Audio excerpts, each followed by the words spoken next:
Gender-based violence is something that affects all of us. We might be victims. We might know someone that is suffering at the moment, and maybe we don't feel equipped to do something about it.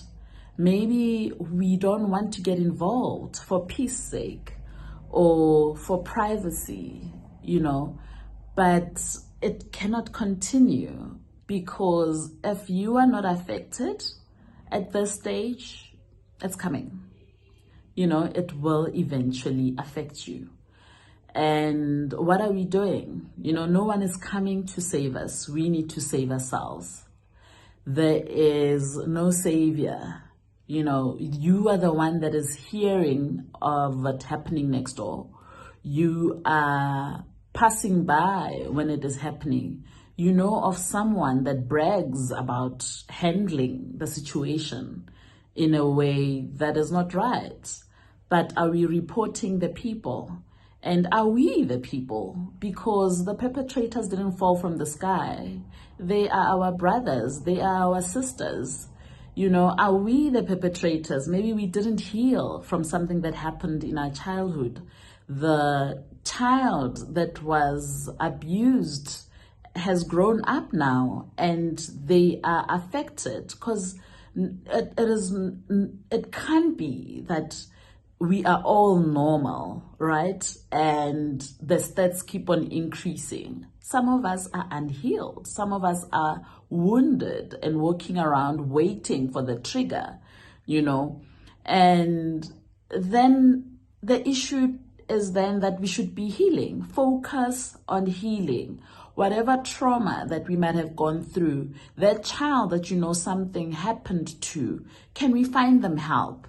Can we focus on healing them so that they don't grow up to become perpetrators?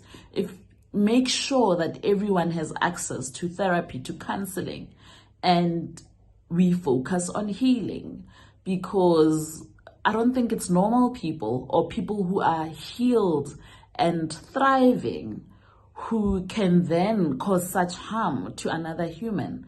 And maybe we are not aware that we have that potential in us. I'm not aware that I'm just waiting for a trigger to then become the perpetrator, or I am a perpetrator and no one has the courage to stop me, to tell me, so that I stop, and I do not cause grievous bodily harm to someone else or any other type of abuse, because there are different kinds. It might be my mouth, it might be the way I treat people and make them feel. So we need to nip it in the bud. If it's in your household, if it's in your environment, every one of us needs to be doing something about it, because no one is coming to save us. We need to save ourselves.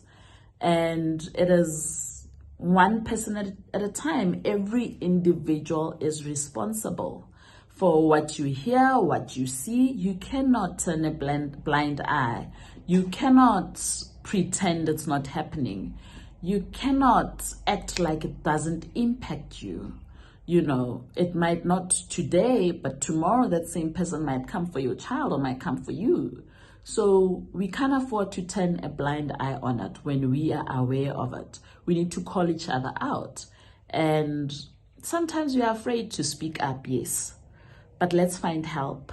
Let's equip ourselves with information. Where do we find the resources? What are the channels?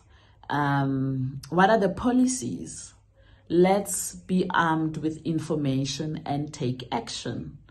And more than anything, let us be a healed nation, a healed people, because brokenness leads to further brokenness, where the unhealed person continues to cause more damage wherever they are. So let's stop bleeding on each other. Let's heal.